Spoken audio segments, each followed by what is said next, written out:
We're back. We are back. Soon as Charmita check her message. Whatever she's doing. All right, so we are back because we had a missing piece to the puzzle. As you guys all know, hopefully you finished all 4 parts of the Williams sisters, and if you look at the picture that shows up for the Williams sisters, you see 4 girls, but when you tune into the video, you see 3. Now, the day we did the video, somebody was on one. Somebody was on one. So she ended up not being in the video, but honestly, when it was all over, when it was said and done, we all agreed that probably worked out for the best, because it probably would have been like a 6-7 hour video. And not only that, Charmita's story, although similar in, the general concept of our experiences, she kind of had her own separate experience as well. So her doing a story solo, we figured was probably the best thing for her to do. We are only here for support. I will be asking her the questions. Charlene and Chandra will chime in, where needed or where asked or where they deem necessary. And then we will go from there.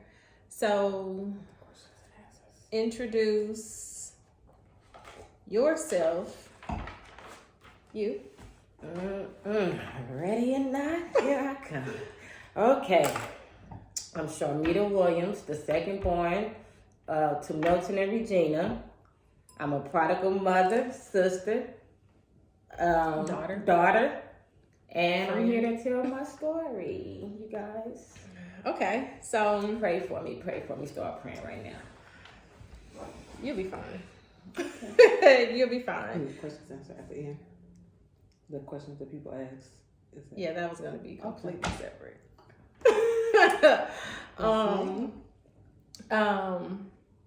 So first, we kind of touched on where we came from, but what we discovered is that, we all those sisters kind of had a different concept of the origin, because we can only pick up from what we remember. So if you guys remember from the video before, and I'm like, life started for us here. And Sean was like, no, we had a nice house and we had a yard and we had this. And she was saying all this stuff. And I'm like, I was 3. So yes, that was probably true.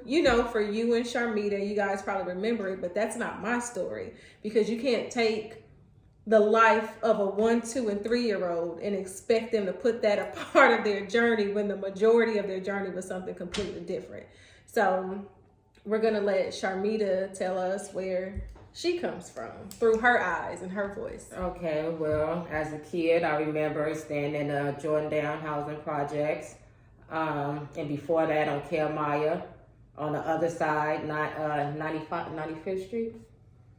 95th Street, that's the other side of the projects, right? Anyway, and from there, we went to Memphis, Tennessee when I was 9. And wow, when I first got here, it was like the trouble began. It was like, here we go. Denver Elementary. I can remember, before Denver Elementary, 92nd Street School. That's the elementary. She went back to LA. I went back to LA. I'm sorry, y'all tend to do this, but I always get back to my point. I'll help her. Okay, before you go any further, so how we started, do you want to talk about the good that you remember? Like how you started off before you get to the bad, as far as going to Memphis? Because you went from we lived in the projects to Caramel. Because y'all had already. Okay, well I will do it that way. Okay, yeah. So Milton and Regina. Yeah. Okay. So back to what Chandra was saying. We had some push this point awesome. We had my back. Awesome parents. Milton and Regina.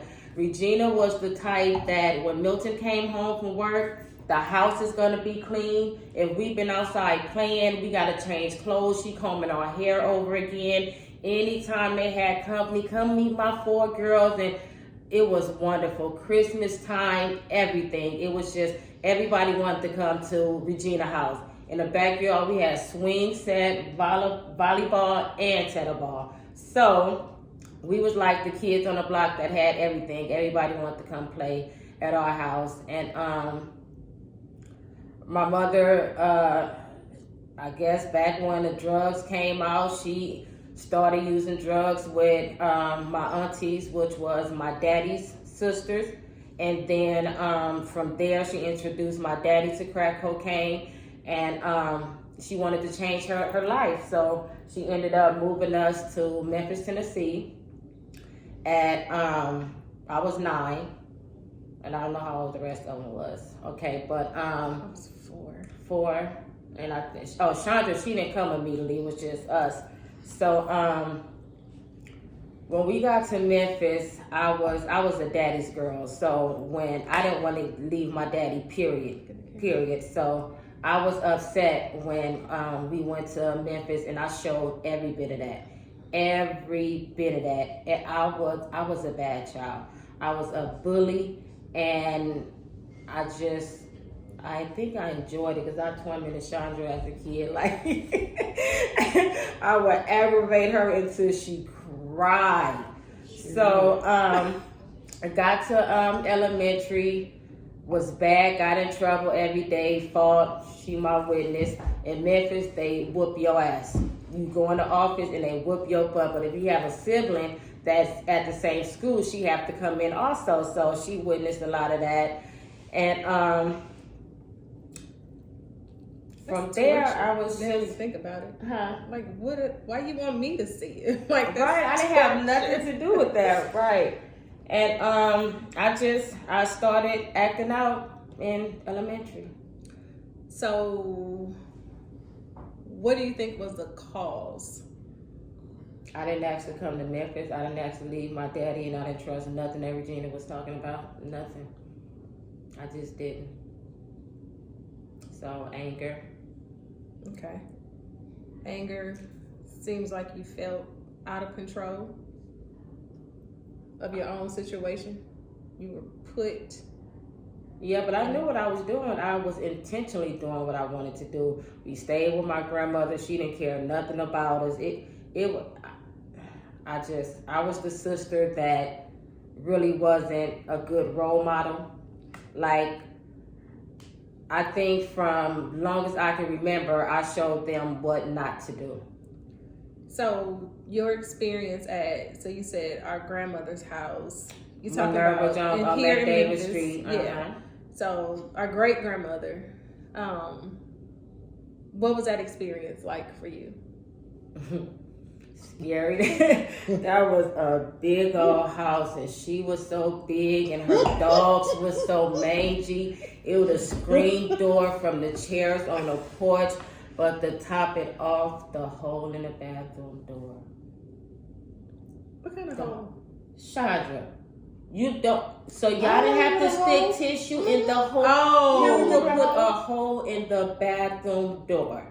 And it was so scary. Every time I would go in that bathroom, put my tissue, and Lord, like I knew, tissue fall, and it's like, you gotta hurry up, get it together because somebody watching you. I couldn't even bathe good. By the time you put the soap on the towel, the tissue then fell out the hole. It was scary. It was scary. And my great grandmother foster daughter kids Booty and I don't even know the lowdown. That's what they. Oh, Ronald. Yeah, he was low down. He was, and Booty was so ugly. Oh, but that was scary too. That was scary too. And then he was ugly and had nerves to be peeking. Oh yeah, it was awful. But on the serious side, like we suffered a lot of things. I don't know. I know Charlotte was touched. Charlene, do you remember finding semen in Charlene's diaper on the side of her diaper, and Minerva blamed it on Junior? And I was going to say, Mika told me that story. She wouldn't say Booty did it. She would not say Ronald did it. She blamed it on her husband before she would put them in the middle of anything when she know he was peeking on me. I don't know if I remember Booty touching me or nothing like that, but he was a peeker. He was a peeker sneaker. And see, for me, I remember it wasn't Booty. It was Ronald. It was the oldest one. I was Booty peeking on me, his ugly self, because that I was scared. I remember So I don't know if y'all remember it was a closet, like it was a small closet and had like that little latch, and it had a thing you could sit in. Yeah, so you could sit on it, and he would sit on it, and he would say, "Okay, so touch me like this, and now move your hand like this. Now put your mouth right here, like." I remember it vividly. Like, and I was 7? No, I was in kindergarten. So I was 5. I was like 5. And I think, what was he, like 18? 19? Too old. Yeah, I remember it. I remember the closet. I remember he would always pull me in there. Like, he would pull me in there and he would make me do these things. And and I didn't, I knew it didn't seem well, right, but and he said not to say anything, so I didn't, but it just became one of those things like, oh, okay, now it's time for me to go in here and do this. Like, it just became a routine. Yeah. So okay, from did you know that? No, I've not talked about that to anybody except Jerry. He's the only person that I've ever talked to about that. Yeah. So Miss Minerva House, Booty, and them,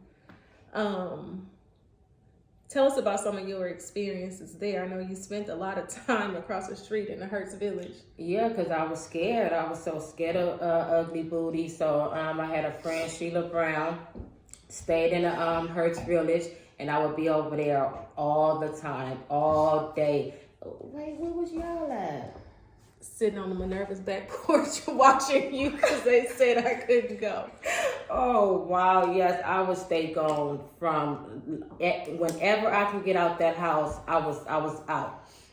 And you know what? I don't even mean to cut you off, but it's almost like clockwork, because when you and Chandra would go over there, then that's when he would call me. That's what I was saying. Well, that's what I had to go in there. What was y'all at when I was doing whatever I was doing? 9 out of 10 being fast. I'm sorry. 9 out of 10 being fast in the Hertz Village. And I can remember one night my mama woke me up in the room we had. It was a bed at the top and a whole big closet thing at the bottom. It was. Yes, it was a big bed, and right by the big bed was the window you can let up and see the whole project. So she said, Nita, come downstairs. I need you to ride with me somewhere. And I was like, ride with you? Like, where? What? I'm finna buy you something. What time is it? Like, what's open? I was clueless. My mama said, come on, and I came. So she took me to JT's house. One of her friends, and this man, oh my God, he looked like a pedophile. Oh, the gold traced around that one teeth, that long goatee. He was scary too. And them nails. And so she said, I'm telling you, this is what she said to me. She said, you better not open your mouth. You better not say anything. I'm not going to let nobody hurt you. You just lay here. Don't close your eyes, and you just lay here. And I'm like, huh? And she was like, Charmita, do what I said. And it, just the look in her eyes, she was high. She was high out her mind. So evidently, JT didn't want her no more. If he said, go get that one, and he chose me, I don't know. Did she offer me? I don't know. At 9 years old was the first time I got my pussy ate by a basehead. I shook and I cried and I squeezed my mother's hand so tight. I looked her dead in her eyes. Dead in her eyes. And I'm like, I didn't say, I'm just looking like this is like really what's about to go on. And from then, whenever she needed to get high, I had to go visit JT. And to hush me up, I got a purse. One day I got a $20 bill. I got a Barbie. I got a bouncing ball. I got some jacks, a jump rope. So, long as I can remember, my pussy been for sale. She didn't let them have sex with me, but they can touch me, lick me. And I really think that's what caused my OCD. I would get in that tub. To this day, my bath water is all hot. I would sit in that tub and I would scrub till my skin was red. I felt nasty. That right there is that's when everything like changed about like mama, the one that did this, the one that, so when I even as a teenager, when I got older, it was like, I wasn't expecting nobody to love me. Who go love me? If my mama didn't love me, who in the fuck go love me? So love was not an option to me. It never been. I never fucked and fell in love. My mother told me at the age of 13, she said, I got 4 girls. She said, but you was born with a gold mine. Bitch, you ain't gonna never be broke. Damn, she told me that too. Like, mama, she ain't shit for that. Like, she literally said, she was like, as long as you got a vagina, you ought not never be broke. When she tell you that? This was, I was 13 years old. I don't even remember when she told me that. But I remember her having that conversation with Charlene. Yeah. Because we was at Granny house. And I don't know if we were outside or what. Yeah. And I just remember looking like that's what you said to your so daughter. terrible. Like, yeah, you were she definitely so told me as long as you got a whack. vagina, you ought not never be broke. And I was definitely a kid. I definitely wasn't in high school or even old enough to even know to. Yeah. So what I was her gold mine, and it went from JT to Sam. Y'all remember Sam, the one she used to go with in the Goodwill Gardens, the one that shot her in the leg? I didn't even know she was shot. Sam shot who in it? Mama shot mom in the thigh. The black man Sam in the Goodwill Gardens. Mama was shot? Mama got shot in the leg, Chandra. Are you serious?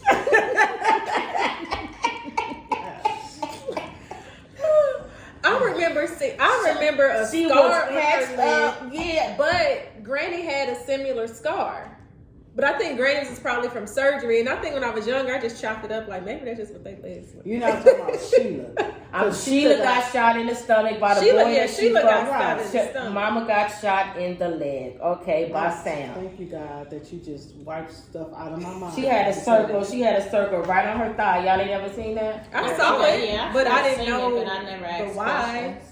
or the Where story. did he shoot her? Where were we? So I don't know where we was. We just came home and Mama had a patch on her leg, like she was funked about. So you asked her what happened, and she told you, like, I don't know if I was ear hustling. I don't know if I was there. I don't know if Sam shot her because I don't remember that part. I just know Sam shot her in the leg, and I also know that Sam was the second one.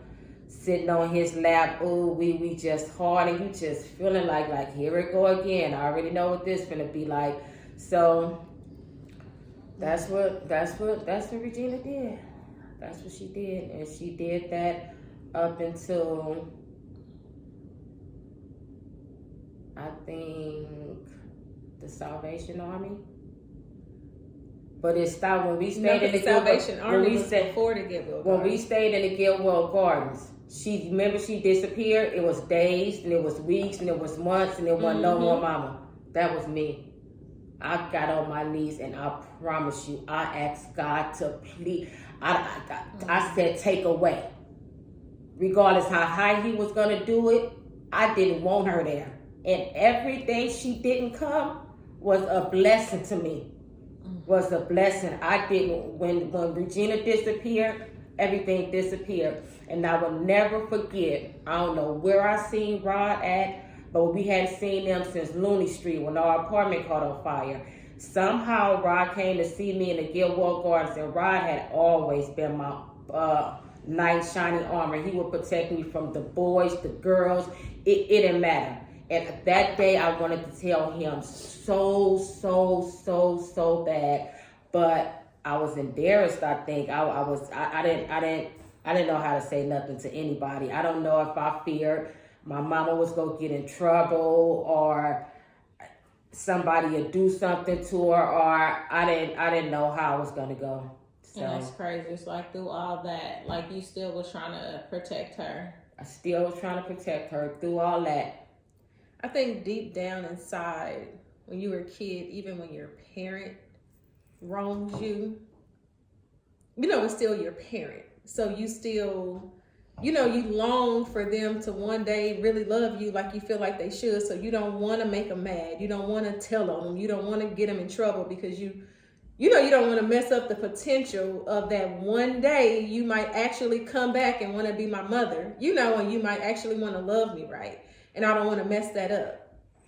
For me, I feel like she didn't say anything. Well, my way of not saying something would probably be because something can happen to us. Like we can be taken away from her and then we'll be separated. But other than that, to hear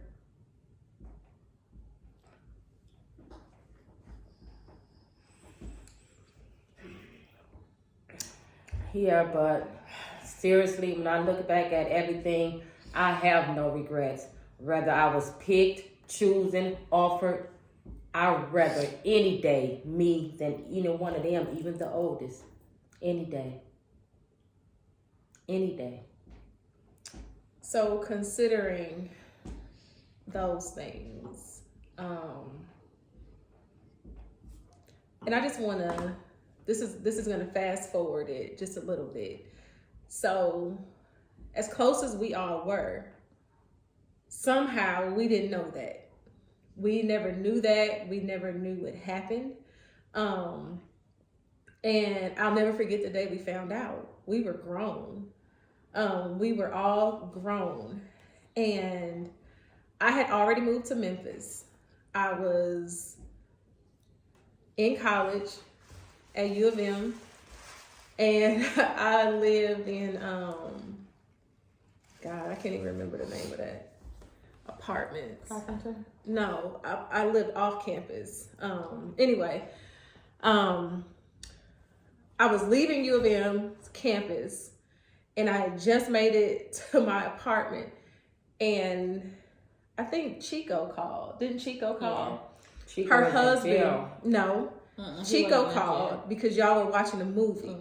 Chico called and said y'all were watching a movie and you were watching a movie and you started like hyperventilating and crying. And he was like, and I don't know what's wrong. I don't know what's wrong with her. Can y'all talk to her? And you don't remember and you were crying and you was like, you just can't say it. I said I don't want to say it. And I didn't even tell y'all on that day, did I? You did. Yeah. I did? Yeah, because me and Charmita got in the car and baby, it was nothing but God's grace that we did not find Mama. We went to every house. And that's exactly why I did not want to. I was watching an episode of Law and Order and the mother was prostituting her daughter. And I was getting so sad. And I was like, I watch stuff like this all the time. I was getting sad. And all of a sudden, I promise you, just as clear as I'm looking at them, these faces just start coming. JT, Sam, whoever the 3 more just coming. Even Uncle Walter. Anyway, and it came back. It came back me holding her hand. It came back me looking at it, crying. Everything came back. My whole body was just numbed. And my husband he couldn't understand, and I most definitely didn't want to tell him, like, oh my God, I just like, why would it come back? I didn't care to remember that. Yeah, Charlene, now of course, when you hear something like that, and especially about your sister, and I can't speak for other sisters, but we've always been extremely close, like extremely close. So when something like that happens to your sister, you think it's red. All you see is red. You just see anger and you see death. Like somebody gotta die. And in this case, They it's were my mama. so mad. You know, so be it. And Chandra and Charlene are still living in LA, and I'm out here by myself in Memphis. Like, to feel hopeless, because they like, we finna find her. And I'm like, oh my God, can somebody pick me up? You know, I'm just feeling helpless. And I was out here, and I was living in Memphis by myself. Like, I had no friends. There was no family. You know, it's just me, and I'm in that car. And I'm like, okay, should I go in my apartment? What should I do? I got back in my car. I drove back to University of Memphis. I walked that campus. I stopped at Patterson. I went to Dr. Furr's office. Dr. Furr was my professor at U of M. And I knocked on her door, and she was in there, and she was like, what's wrong? And I'm like, and she's like, are you okay? I'm like, you know, and I'm like, I can't breathe. And she's like, what? And she sat me down, and just talking to her, just getting it out, it didn't make me feel better, but I was at least able to breathe. You know, I was at least able to, you know, move about, you know, like my next step. Because I was in a trance, you know, I'm in a trance. And I'm like, my mama? And, you know, I didn't put it past her. You know, I didn't put it past her, but you're like, your mama? And you're like, it can't be your mama. My daddy was so mad when I say the tone of his voice. He was like, that's why she living in hell. She in hell right now. Every step she take is hell. My dad, you can just tell his feelings was so hurt. And then too, in Memphis, as all this stuff is going on, I want my daddy so bad. It's like, I was just dreaming, like, rescue us. You got 4 girls out here, like, please come, do something. And he never came. But to this day, I can't blame him because he was sick himself. It's truly a sickness. But I knew they would hate my mother. And when I say stop fucking with her, they stopped fucking with her. And she would still call me, and I'll still come. Be there. Yeah, I think I was gonna fuck mom up that day. Like it was nothing. Like me and Chandra together. I honestly think like, cause we beat up my auntie before. We used to beat my auntie up, and she used to always was also a crackhead. Yeah, she used to call me and Mita my mama boys. But when I say like I was gonna fuck my mama up like none other, like you can't hit your parents. Man, I was gonna walk myself to hell. Do you hear me? Like that day, if we would have found mama, my right hand to hell, I'm here. My right hand to God. Like I made reservations. Me and Chandra was shaking so bad, and we went to everybody, everywhere we could have possibly thought every that little she spot was. That Yes. she may have been. And when I tell you, it was nothing but God's grace. It was nothing but His grace that did not let us find her at that moment, because I probably would have beat my mama to death to know that you held somebody's hand. Like, fuck that. You held somebody's hand. Not somebody, your daughter. Whew. The daughters that and you I always love wondered so much. I always wondered why Mita. Probably because I look so much like mama. She probably picked me, but then again, why Nita? Because God ain't gonna put nothing on me that he can't bear. Nothing. Even though he didn't, man, I'm telling you, life went below. Every time I get on the battlefield, it's below the belt. Like, I don't never have a fair fight. My shit get big. My battles are big. Yeah, so after feeling no Hold love. on, I'm gonna pause Okay. you for a second. Okay. And I'm gonna just go to Chandra real quick. Because Chandra, you know, was the mother. You know, she was the mother to us. She was the one who felt like she was protecting us. So how does hearing some of this new stuff and even some of the old stuff, like how does that make you feel?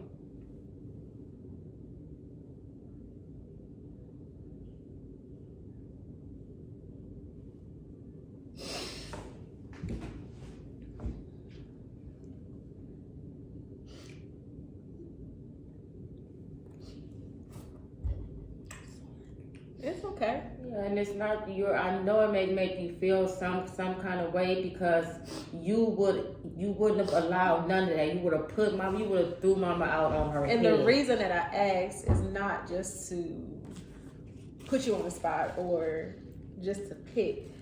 I want to know if you feel like, oh my God, I failed y'all. Because if you're feeling that way, then we need to let you know reassure you that that's not it. You did everything that you possibly and humanly could. And I'm asking this because I know Chandra, and she's gonna be like, I failed y'all, and I should have. It wasn't on you. High school, her report cards, I promise you, fails. How could she study? How could she remember? How can she? And you know what? And because of that, when I became a teacher, and all my students know that, I ain't failing nobody. I'm not failing anybody. Don't know what they I'm not got failing going anybody because I don't know what home looks like. You know, I don't know what home looks like. I know a lot of the kids opened up to me. You know, I knew that everybody wouldn't.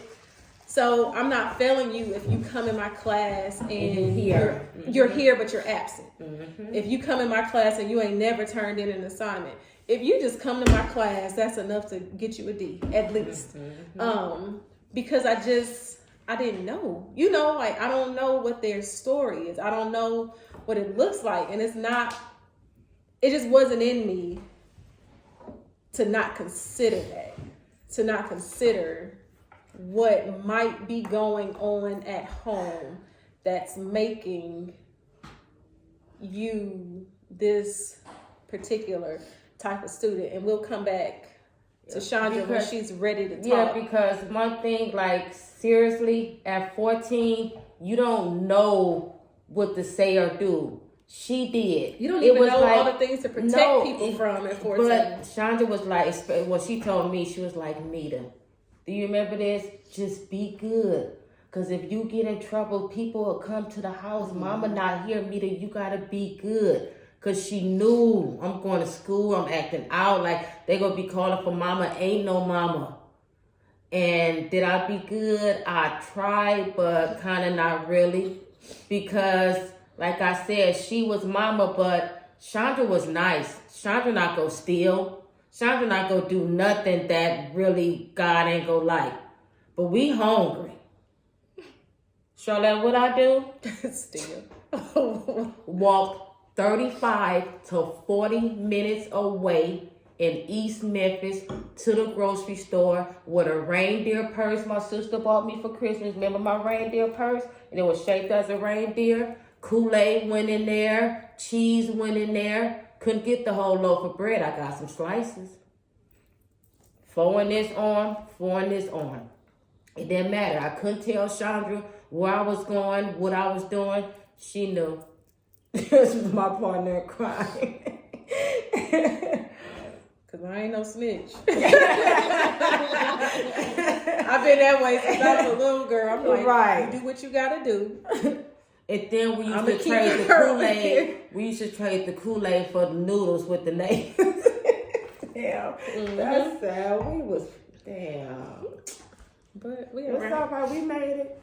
We did. So, of all of that, your experience in Memphis, she hasn't even, we gonna kind of breeze through what you put Granny through.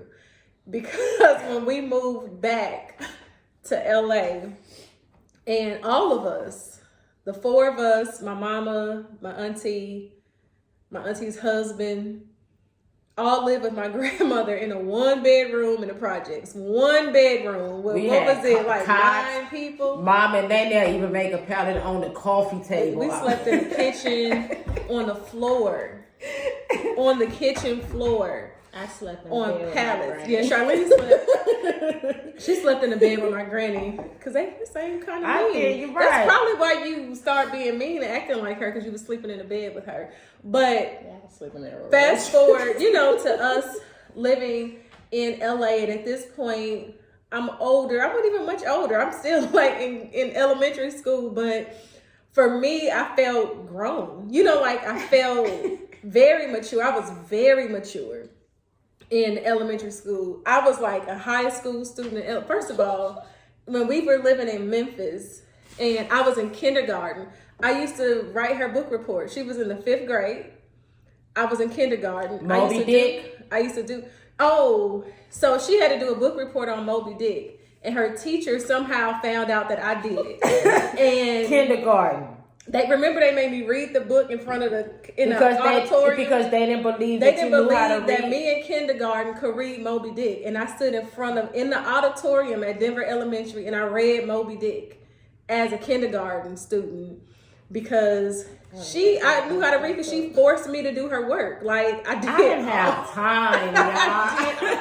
She's like, I'm finna go. I said get that book. Yeah, I'm like, this book, like, you want me to read all of it? Ain't no way. Ain't no way. I was like, you know how to read real good? I said, book reports too, like, if you read this book, you can write down what you read. She was like, yeah. I was like, ooh, sister, do it for me. I'm glad I was Charlotte. I'm glad I was too. Like, I would have been like, no. And I'm telling. Hey. So I told you I wasn't no snitch. I'm like, fine. Right. But fast forward to LA and, living with my grandmother. And I feel like that brought on a whole different thing for her too. Because God forgive me, because Rose had me fucked up. Like, seriously, you didn't know we just came from us. It's us. It wasn't no nose. We ain't had shit to do but asking to go to the candy house. Shonda let us go to the candy house. I went to Jay's Market and got on punishment. I said, okay, bitch, see if I go to school tomorrow. God forgive me, see if I go to school tomorrow. I promise God, I stayed on punishment so much. I didn't do a whole week straight in school. Because if I'm on punishment and I need to do or something, Monday, Tuesday, Wednesday, Thursday, Friday, I'm going to do it on them days. I ain't never went to school for a whole week straight. Nope. So she was terrible. Mm-hmm. And all my grandmother used to say was, girl, you need to see a psychiatrist. You need to see a psychiatrist. And little did she know, like, yeah, like, please, she does. We all do. Like, help us. But like I said before in the other one, my grandmother, she wasn't ready for the life that was thrown to her either. Mm-hmm. She had raised her kids, and unfortunately, I don't know if any of you guys have seen Snowfall, but if you watch Snowfall, you will understand what happened to our parents in LA in the 80s. But my grandmother raised 2 daughters, one who had these kids, and as they said, was doing well. I know she worked at the post office for years, and she had this lovely job, and she was this lovely person, and then here comes crack. And that whole epidemic, just wiped everything out. So my grandmother now has 2 crackhead daughters, her only 2 daughters, strung out on crack. And now she has her 4 daughters. And this person who is already not really ever feeling love, not knowing what it is, and when I did think at least my mama loved me, then my mama showed me otherwise. We go, you think you're getting rescued. My granny come, we're getting rescued. We getting out of Memphis, we getting out of this mess with Phyllis. We going here with Rose, and we finna get love, and then to get there, and there was no love.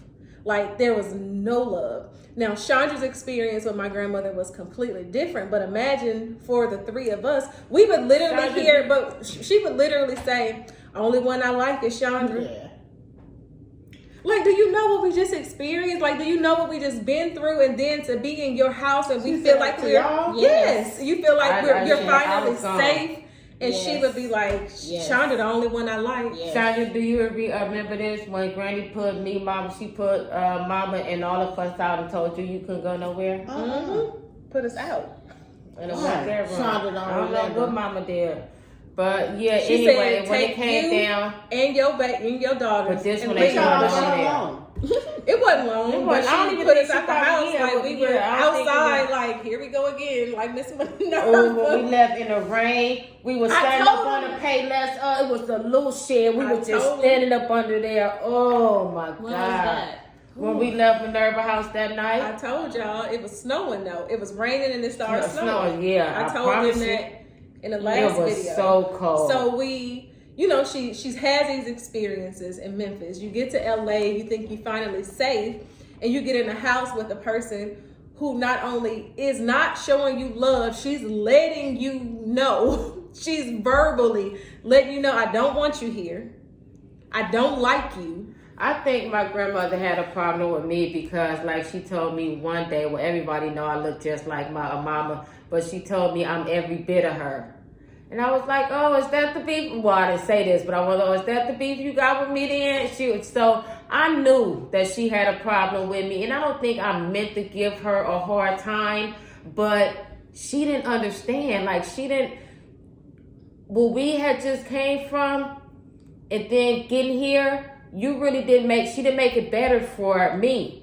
I felt not loved all over again. I wonder if Granny, not to cut you off, but I wonder if Granny knew the trauma that you had experienced, you know, if she would have been that hard on you, you know, like if she knew, you know, about all the molesting and mama holding your hand. I wonder if she would have still been, you know, like that. Okay, I don't think it would have changed. I honestly don't. I just don't think that I don't think she was capable of loving us. But you know, grandmama suffered with mental illness too. And just after talking to Nene, Aunt Louise, and a lot of people like on Purnell, like a lot of them had mental issues. So now that I'm grown and I understand when she was saying I need to see a psychiatrist, like you really knew I did because you knew what was going on. So why didn't she give me the help I needed then? I don't know. You gotta think about the Black community and their, you know, the way they feel about mental health. Like, it was one of those things like, oh, my auntie is crazy. My uncle on my daddy's side is crazy. It was just like, oh, these people are crazy. They need to see a psychiatrist. Not fully understanding that mental health is a sickness. And if you're sick, let's go to the doctor. It was more like, we're going to pray for her. We're going to pray it out of her. We're going to take her to church. And all you finna do is make me wreak hell up in the church. You know what I'm saying? She took me to church just to embarrass me after she done told Mary Jenkins, Connie Gray. You done told every time the phone rings, she tell the same stuff. Charmita walked in here at 7 o'clock coming from school. Like these two, every time I walked in the door after fucking up, they'll just be looking like, here we go again. So it got to the point to where she'll be in her room on the floor. I know everything she's saying. I'm saying it with her. They laughing at me like, "Oh, you just bad." So Chandra was a good role model. She went to school faithfully. Chandra would carry like 5 books at a time. Dud. I ain't carrying all them books. Either somebody go carry them for me, or they in my locker and I gotta use somebody else's book when I get into class. I'm not carrying all the books. So thinking about all of that. All of it, from Memphis to Granny's house. How do you think those things affected you in your adult life? Once you became an adult and you became a mother of 6 kids? 7. I have a step. 7. How do you think that those things affected you as a person and you as a parent? It caused a lot of anger. It caused a lot of confusion because, like I said, for a long time, I never knew why I was doing the stuff I was doing. I just thought I was bad. And then by her every day calling me crazy, I'm like, am I really crazy? And then just things that I was doing, like Chandra on, I don't know what part it was, but she said how we living in the Nickersons, we go to school, Jordan Down, that's Crip neighborhoods, and when you get to school, you're a slob, when you get home, you're a crab, and she said she couldn't win from losing. I did. I went and bought me some all purple Nikes, some all red Nikes, because damn it, childhood, I was in the Jordan Downs, teenage, I was Nickerson Gardens, so I felt like I just always did what Charmita wanted to do. You from Grape Street and Bunny Honey? Absolutely. Absolutely. Rep both. And did nobody say nothing. Walked around the Jordan Downs, walked around the Nickerson Nobody Gardens. gonna say nothing to you. Because you were crazy. Like Granny said. I was 98 pounds. Yeah, You were. 98 pounds. I was 98 pounds. She was so small and wreaking all the havoc everywhere, even on the west side. Remember you went to Washington? Oh, Lord have mercy. The PJs tried to get me. Everybody wanted to get me, but nobody ever got me. It's just like, but our homeboys, like they were saying also too, like growing up in the projects, like that's some for real, like it teach you loyalty. It teach you to appreciate family, just like. And it helps you understand that family ain't just blood. Our homeboys looked out for the girls in a one bedroom on everything. I had lunch money. I had they brought my granny to fish every Friday. Like, man, it was love. Well, let me go back and talk about. She ready. Your answer, you ready, baby? No, Come in, but just come in Brandy. the camera. She want to take that for granted. I'm not trying to justify any of her behavior, nothing that she did. But when I hear all these things and I think back and I know who she was for me, I think it was the fact that, number one, I do know about the Purnells, and the Purnells were crazy. And the Purnells did not show her love. So she was incapable of loving her daughter, and probably us. Although y'all say she loved me, I know she Right, loved say me. y'all, don't say us. Yeah. Say And I y'all. think, so we talked about this last time, I think, or amongst each other, is that I think she did the things that she did for me is because my grandmother got hit when she used to bowl. No, just listen. When she's... I'm sorry, my daughter. Oh, when she got ran over by a car, and that's how she had that limp. But when she got hit, she came to stay with us, and I remember me and my mom taking care of her. And I used to change her, I used to clean her up, I used to do everything for Granny. And so by the time we came to stay with her, I think Granny probably felt like Chandra, I had to take her from, because I stayed with Dad. You didn't get a chance to stay, but I was able to stay. So I think Granny felt sorry for me because she knew what all I went through in Memphis, taking care of y'all. So by the time I got here, I think she probably felt Like sorry you for me needed a because break. she always said, like you say, she talk on the phone to people. I always used to hear her say what I did up until I was an adult. You know, how she raised her sisters and all this stuff. So I think Granny probably felt a little bad for me, but I feel like if Granny would have known the stuff that we had went through or you had went through, that she probably would have cut you a little slack. Charlotte don't believe that, but because of who she was for me, I feel like she would have. Number one, I feel like Granny treated you the way that she did because of you acting out. She had no idea why you were acting out. You know what I'm saying? We now know why you were acting out. She probably would know why you were acting out. But man, Charlotte didn't give her no problems when she was still I literally had, I had Yeah, great I days. don't understand. I didn't So- talk back. I didn't get an attitude. So let me Whatever she finish. said, I did. I'm like, yes, ma'am. So let me finish, and then She's two, like, I don't like her. the disappointment, because this is how I feel about when if either one of y'all do something that's disappointing to me.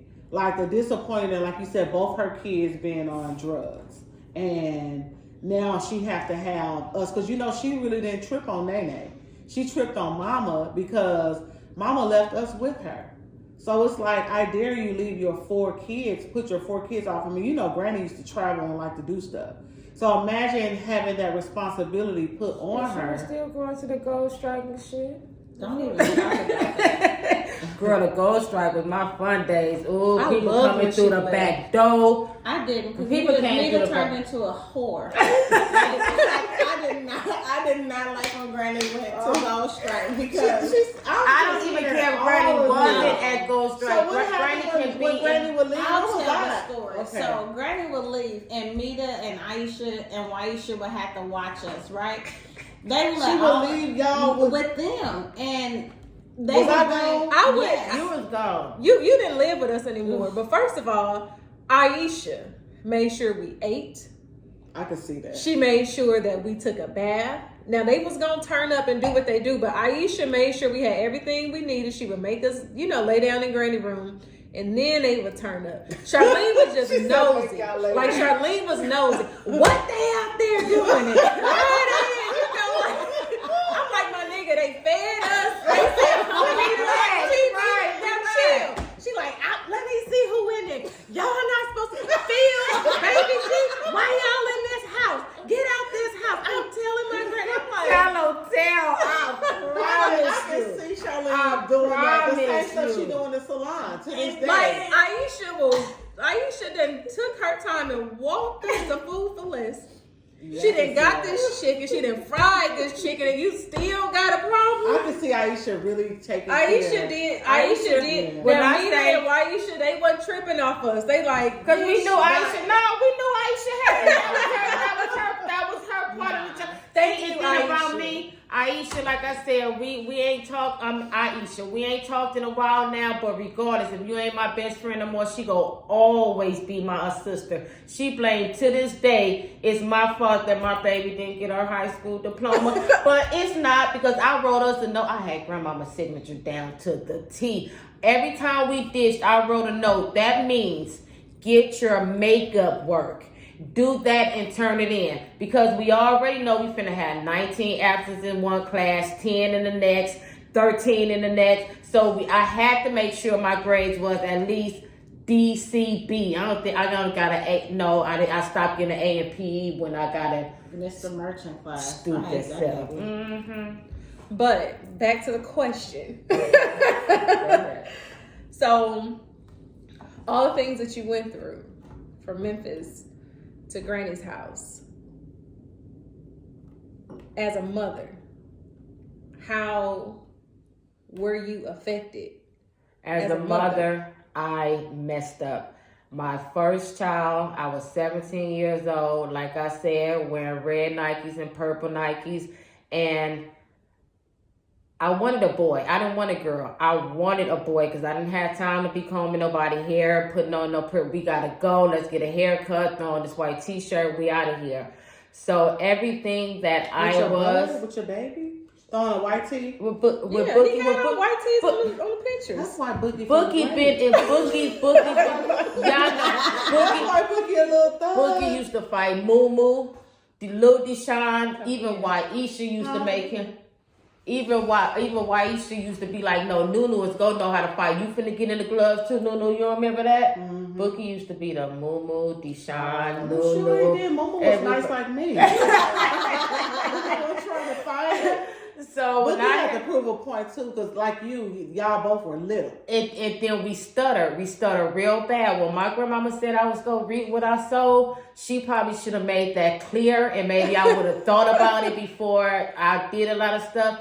Because when I say my firstborn, every bit of me. Every bit. He go to school, say something about him stuttering. He go nip it in the bud right now, because tomorrow and every day, I ain't got time for you to be saying nothing to me. So what's going to happen right now, you open your mouth, you go get popped in it. Every school my son went to, I knew within the first 2 weeks, he's going to get suspended. That was a for sure thing. Yep, so what I was trying to do with him was, I didn't want him to get in this big world and be scared of anything. Because I wasn't scared of anything. Like I said, 9 years old, walking 40 minutes away to the grocery store to steal. I was not scared of anything. My son, if he hurt himself, if I whooped his ass, he wasn't allowed to cry. He couldn't cry. She used to always say, that was her baby from day one. When he get older, he ain't go like you. All you do is beat on him. All you do, no. All you do, holler, cuss. All you do is beat. I did because I just needed for him. I needed to know that he was ready for the world, period. I don't want nobody making my son sad. He gonna already know about that. When he get hit the first time hard, he gonna already know about that. And goddamn it, what I did. He just channeled it the wrong way. Because my baby, once he got up and in his teenage years, he had a reputation. Disney got hands. For sure. And Disney was gonna fight. He don't care who you were, how many of y'all it didn't matter. And I kind of regret that now because he now don't know how to express himself, don't know how to talk to you, don't know how to cry, or think he still can't cry. It's just, but what I was preparing him for was what he survived. At 18, my firstborn, my first love. I'm covering your face. Oh, my first love got shot up when he left Charlotte, coming from Memphis to come home to help his mama, which he thought he was my knight in shining armor, which he was. I was, Bonnie and Clyde? That was me and my son. Like, he got in trouble. I mean, he had a fight. It wasn't good. Come on, Bookie, we finna go knock on their door, grab that peg off their bike. I'm gonna knock on this door. If the son come through, you beat his ass, the mama come, I got that. That's just how it was. Me and my son all day long.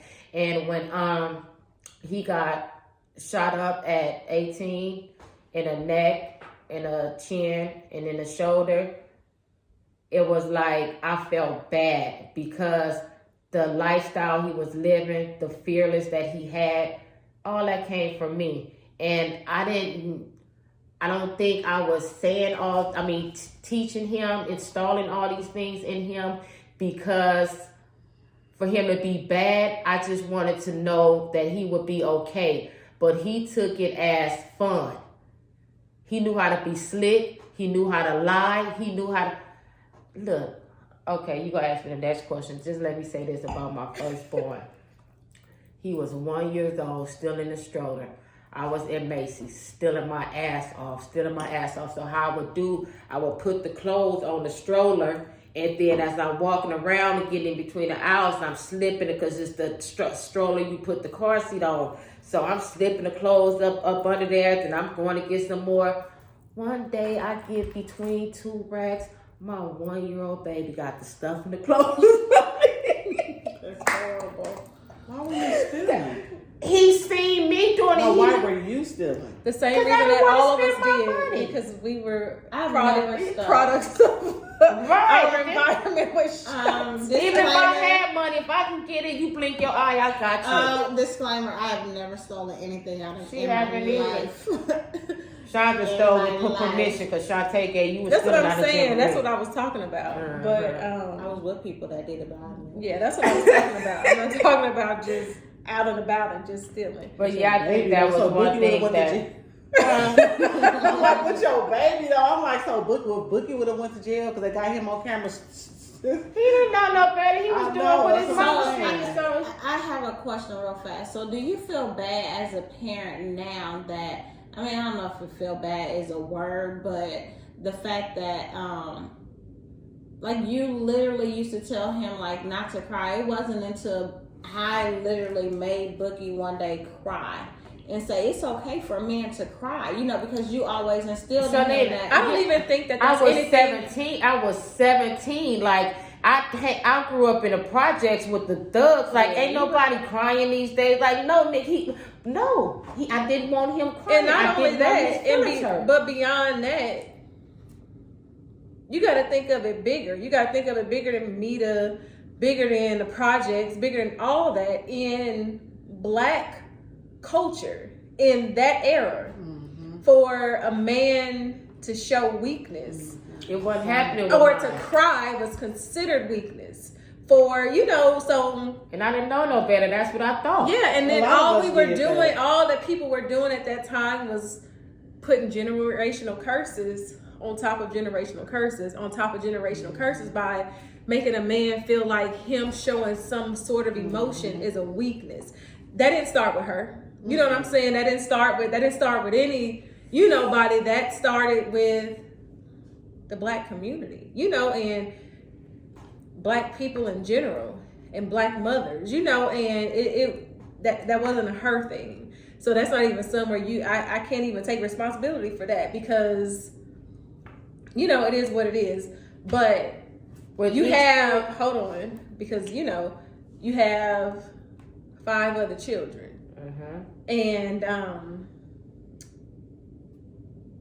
it was different each time. Like with Devontae, like they got wood with belts and stuff. I didn't sock them down. I don't know if because they were light skinned. Like I don't know. Well, Devontae was kind of weird. My baby, he just liked cartoons. He wasn't weird, but he was weird. But see, Devontae wasn't the type of kid you would want to sock anyway, because he wasn't booky. You know what I mean? So he was just so sweet and animated. So it was like like you don't even want to do that to him. And then with Buddha, it's just like it was like different with fun. It just he can make you laugh even when he's aggravating you. You just so it was like different with each month. But see, like I said, Bookie, I had at 17, I was gang banging. Like I didn't know no better.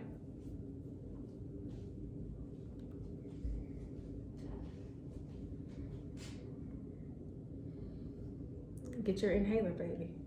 You know that.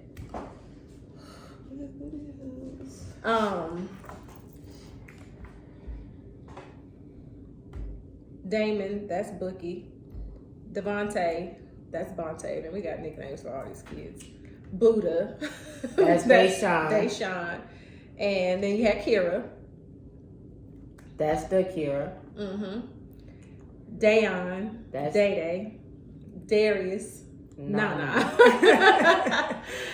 So I think by the time you had all of them, what kind of mother do you think you were to all of them? But in relation to the things that you experienced growing up, how do you feel like you mothering all of them? Those experiences growing up, how did that affect that? Okay, as a child, as a teenager, when y'all always would be like, me to call daddy, he'll tell you a yeah, or you daddy favorite. It wasn't, and still now, I'm not his favorite. Like he said, Mita just needed a little more attention than the rest of y'all. You was getting straight A's, you was fine, you had granny, and just like Jesus left his 99 to go get his 1, that's what Milton did. And as I had my kids, I did the same thing. People can say that Bookie was my favorite. No, the rest of them was good. Bookie straight away, I'm going to get my 1. And it's not that I love Bookie no more than I love the rest, but I'm not going to let mine stray away. And that's something that I picked up as a child that affected me as an adult. That's interesting. Do you have any regrets with that? Do you feel like so I'm about to put you on the spot for a second. Chandra did the same thing with Patience and Mumu. I'm sorry, he's so grown, but I still call him Mumu. But she did the same thing with Patience and Mumu. She felt like Mumu good, he got his daddy, he got y'all, he's straight. But Patience, her daddy is absent. So I'm getting ready to pour all this love into her. And Mumu good, you know what I'm saying? And then fast forward to when Mumu is a grown adult and, she's trying to have a relationship with her son. And he's like, I don't fuck with you like that. You didn't fuck with me like that. I don't fuck with you like that. So do you think... I don't think my kids ever can say more attention on one, before this love, like I've been there. Like I was a mother that was at home. Didn't nobody watch me, the kids. I had my kids. They didn't go to daycare. I had my kids. And it's just like all of them was spoiled. All of them. I poured all my love. That's all I could do. I didn't work. My husband worked. So all I had to give was love. And I had so much love to give. And I wanted my kids to feel love from the day one. I didn't want them to ever feel what I felt as a child. But my question to you, those were your intentions and your reasons. Just as she had her intentions and her reasons, not knowing that her son, who's not getting the attention, but she thinks he's good, he was real life affected. And here we are, how old is he? 27. And he, at 27, it's his first time, she said they had a real heart to heart, where he was able to open up and explain to her like, yeah, I knew you loved me. I knew you were there. But I felt this type of way because you put all this attention to this child.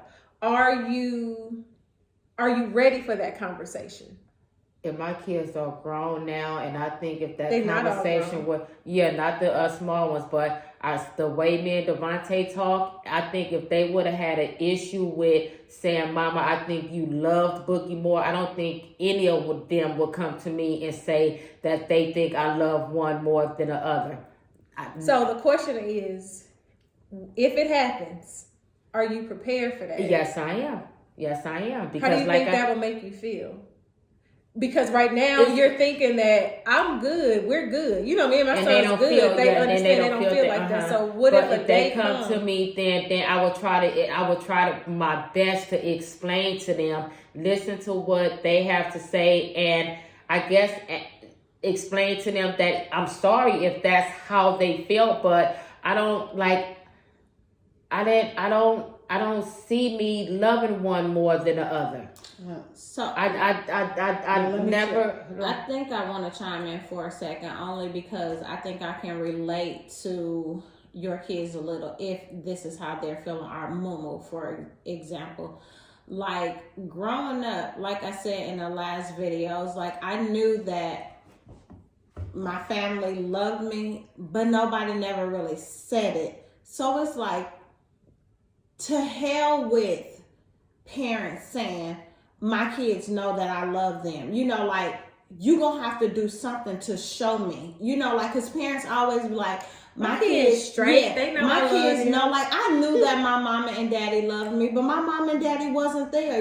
So how could you love me? And my mama will say, oh, I'm gonna change. My mama fed me this whole story that, I'm gonna do better. I'm gonna change, for y'all. I got to. I love, that's not love. Like, love is showing me that you changed for me and for you. But Charlene, you can't say love just because she's telling. She could have meant that from the bottom of her heart. Like, when people mean it, but fucking show action. Baby, when you on drugs, you don't have no control. She had no control over her actions or what she was doing. The thing is, when you're a child, you don't understand. You don't understand that. Oh, my mama's just not showing me love because she's on drugs. Oh, my mama's not showing me love because she had a childhood that, pulled her away from this and blah, blah, blah, blah, blah. Oh, my mama's not showing me love because she's dealing with something. You don't have the mental capacity to deal with that or to understand it on that level. And I think where parents miss the mark is that we expect kids to have an understanding on the level of an adult, and they don't. They have an understanding on the level of a child. And for a child, the only thing you want is for your mother to show you that she loves you, for your mother to show you that she's there, and to show you that I am going to give all of me, to make sure that you're good. So when you don't have that, and I'm gonna just talk about myself for a second. I had no clue on what it looked like to be a mother because I didn't have one. I had no clue. The reason I waited till I was 31 years old to have a child and to mother her was because I was scared. That wasn't my first pregnancy. Parker wasn't my first pregnancy. I was afraid. I don't know what a mother looks like. What am I supposed to do? How am I supposed to do it? So when Parker came and I'm seeing, you know, I'm like, okay, what do I do? You know, how do I do this? I don't know how to do this. And everybody here know that my daughter is different. She's different. She's different. And I'm like, okay, I've had all my nephews, you know, I've had my nieces, so I know a little bit, I'm gonna be good. And then when I had my own, she's different. And she was different in all the ways that made me uncomfortable. She was extremely emotional. She was sensitive. You know, she wanted to talk about feelings. She wanted love and all these things that I didn't know how to do that. And so when she would get ready to cry, I'm like, you bet not cry. You better not cry. I don't want to see a tear fall from your eye. And she's like 2 and 3. And, you know, and she's like, Mommy, I'm like, stop whining. You don't talk. Don't whine. And she's looking like, I'm not whining. I'm just, you know, just talking to you, but I'm feeling an emotion. And I just, you know, and I'm like, and I had to stop. And I'm like, shit. I'm like, okay, I'm messing up. You know, I'm messing up. I'm falling into this generational thing where I can only be the type of mama that I know how to be. And, you know, this is who I am. And, you know, things like that. But I had to pause. I had to stop. I'm like, yeah, I'm me. I have the experiences that I have. But I need to love this girl how she needs to be loved. I need to show her that I love her how she needs to be loved. Not how I feel like it. Not how I feel like I'm capable of in this moment. I had to let go all the things that made me comfortable and get uncomfortable for a while to love her. And I'm not saying that anybody here, you know, didn't do that. I'm saying that I had to recognize that this isn't just about me. It's not about the things I'm going through. When I was in my first marriage and I feel like I'm going through hell, I don't know myself, I don't know whether I'm coming or going, I am literally losing my mind every day. I look in a mirror, I don't even want to look in a mirror. I would walk past it and just look a different way because I didn't recognize myself. Right. You know, I didn't recognize myself, but I couldn't let that prevent me from giving her the type of love that she needed. F what I'm going through. You know, F the fact that I feel like I'm having a mental breakdown every single day. You know, I'm having a mental breakdown every single day of my life. And when I see her face, I got to turn it all off. And I got to be like, yes, love. What do you need from mommy? And I can relate to every bit of that because just like I try to put who I was in Boogie, like Kira, I tried the same thing. I mean, after being teased since kindergarten, 1st grade, 2nd grade, 3rd grade, 4th grade, 5th grade, 6th grade, to 9th grade, 8th grade, it's just like enough is enough.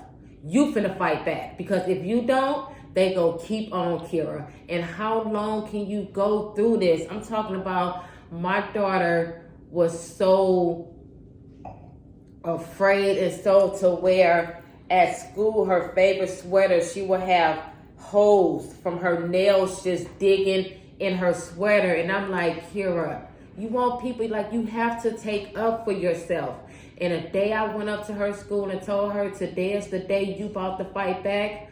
My daughter looked in my eyes and she said, Mama, that just don't make sense. She said, I mean, I don't want to ball up my fist and sock nobody. And I sure don't want nobody socking me or pulling my hair. And I just looked at her like, damn, so that means I'm probably finna, so I gotta go around fucking kids up for my baby, because if she ain't gonna do it, somebody got to. And it was something that hurted me so bad. And then the fact that she didn't want to protect herself, like that didn't sit well with me at all. But that was who she was. She didn't like all of that fighting and fussing and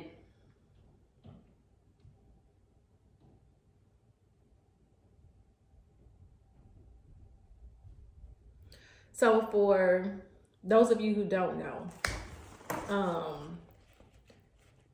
we lost Kira. She lost her daughter in 2014. 15. She lost her daughter in 2015.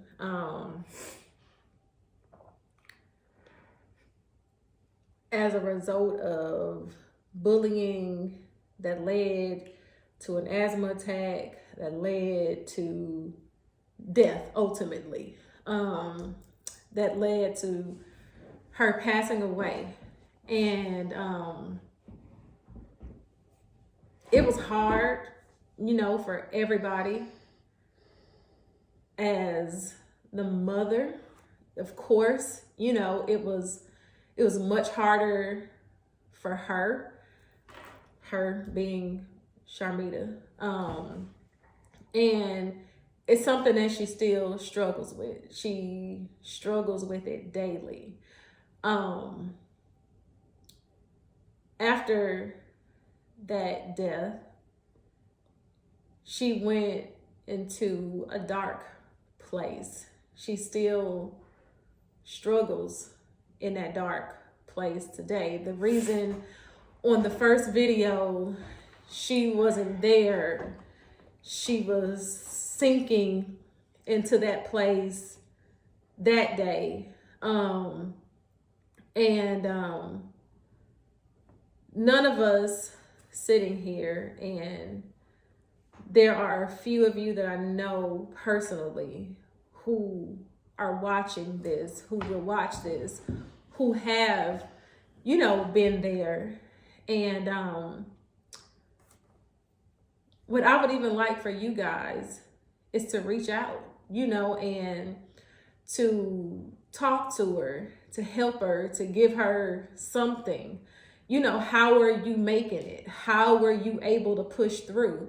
I know 3 of you personally that have, you've watched the first videos, you discussed it, and, you brought up Charmita and, her daughter and things like that, and just, have been asking how she's doing, and she's not okay. She's not okay. And yes, it was 2015, this is 2020, but she's not okay.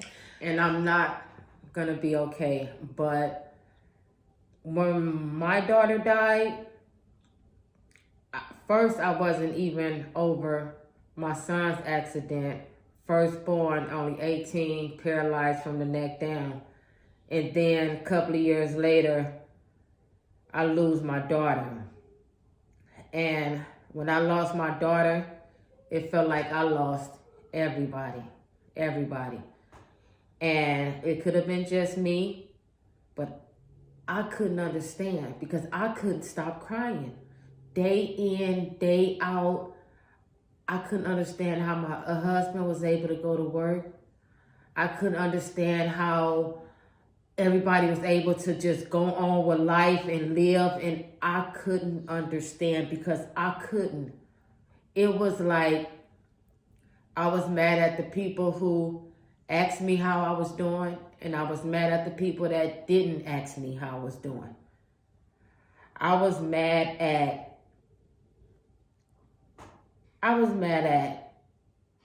life. I was mad at God. I was mad at God. And I expressed that to God very clearly. Because after hearing, it's a boy, it's a boy, it's a boy, it's like, when I was pregnant with my daughter, I got on my knees damn near every night.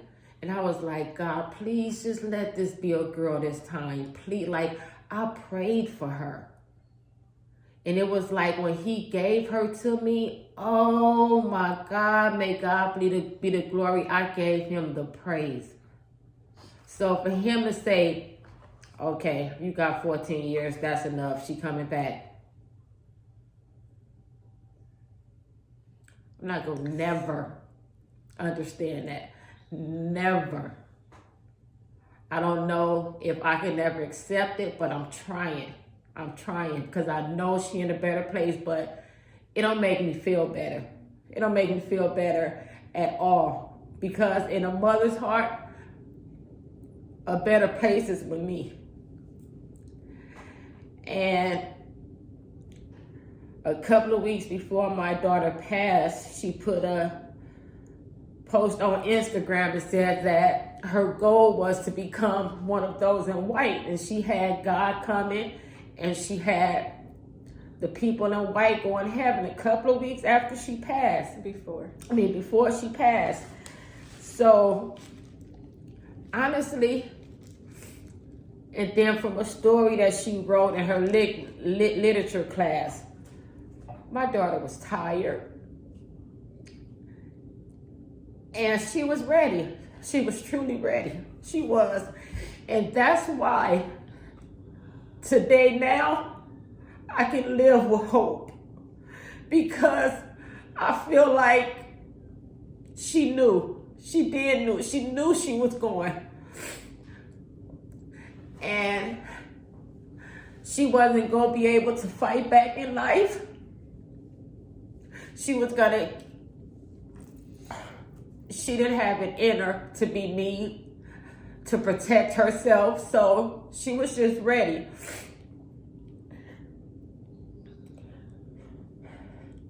When my daughter passed, I heard it for me. I had to hurt for 6 boys. I had to hurt for 3 sisters. Like, I felt my niece's patience.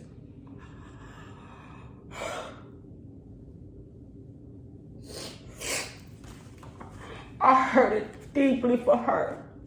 I hurt it deeply for Buddha, his twin. I know I would never be the same. And for many years, I wore a mask. I had to smile. I had to, I'm not going to say keep living because I wasn't living. I just had to exist. I had to keep this shell here so the rest of my kids can see me. I didn't care whether I lived or died. I contemplated suicide plenty of time. Plenty of time. I couldn't think about the other 6 because all I kept saying was, I'm gonna die anyway. My heart was so broke. Me and my husband separated. Me and my sisters got distant. And especially this one, because she's a fighter and she don't want you to give up. I gave up. I dropped the ball.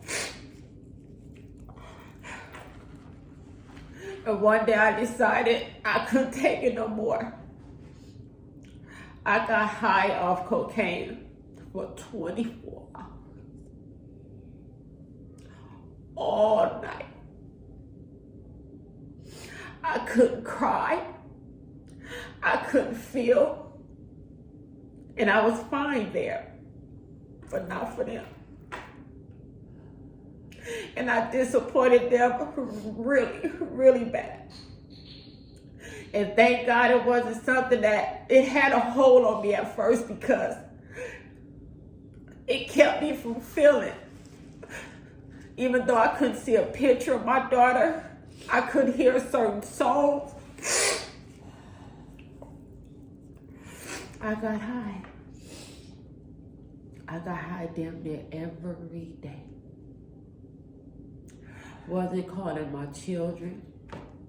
Didn't want to be around anybody. Slept in my car, got high until I passed out. The dark place I was in, they say it's always a light at the end of the tunnel. I didn't have one. I didn't see one nowhere.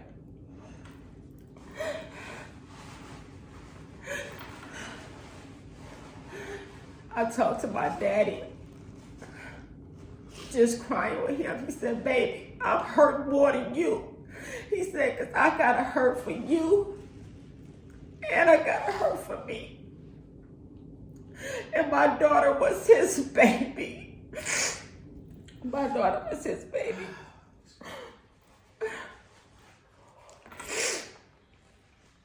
And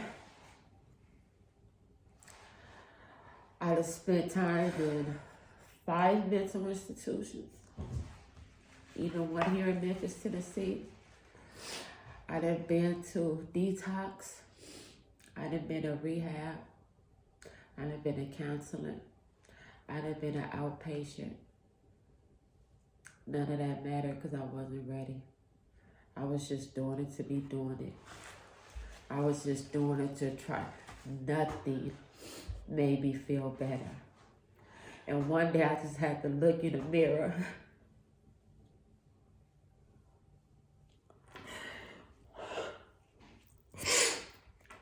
And I couldn't do it no more. I had to get down on my knees and I had to pray after being so mad at God. I had to pray myself out that dark place. Because had it not been for the grace of God showing me mercy in spite of how I talked about him and how I felt about him, I would have died there. I didn't have a saving grace. I thought my sisters had left me. My husband had left. I didn't have no friends to begin with. And I felt so alone. So it was just like, why be here? And when my son called me after his divorce to come to him and take care of him, I'm like, damn, I gotta live now. I gotta live now. And even though I still was living without hope, I knew I had to be there for him. I wasn't well enough to. I wasn't in the right state of mind to, but I tried. I tried. And it took last year, November, for my son to tell me some very harsh things, to disrespect me in ways that I never thought my firstborn would be.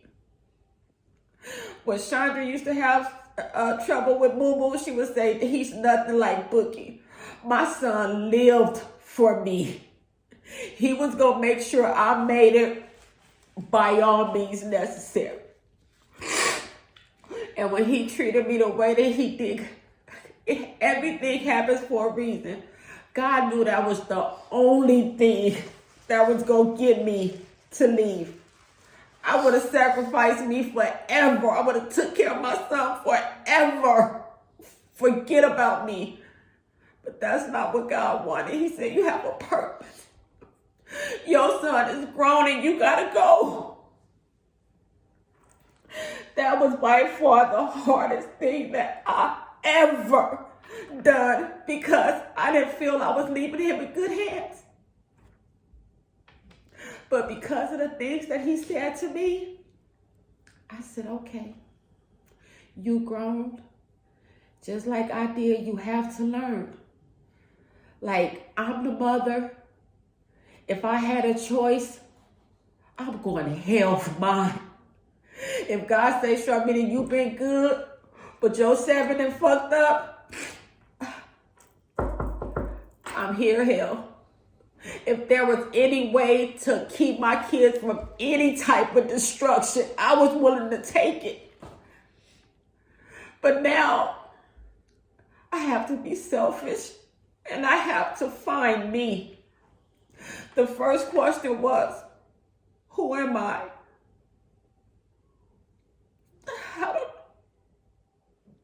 Somebody just trying to find my way back home.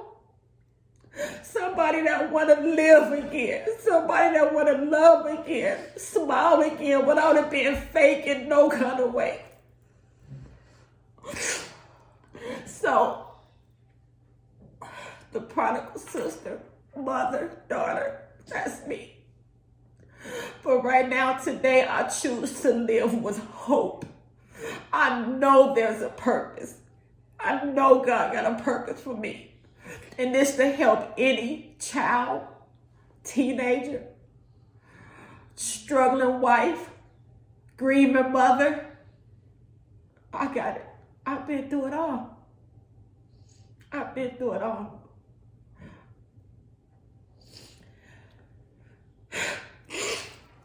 But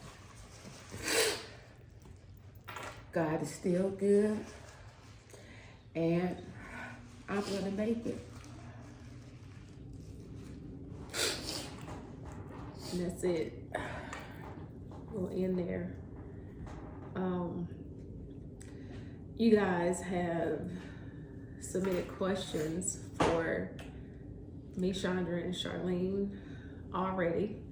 We were going to answer those tonight, but after Charmita doing her story, I want to put that on pause and give the people an opportunity to submit questions for her, and we will all get back together and we will do a live Q&A session on those questions that you guys have for us. I already have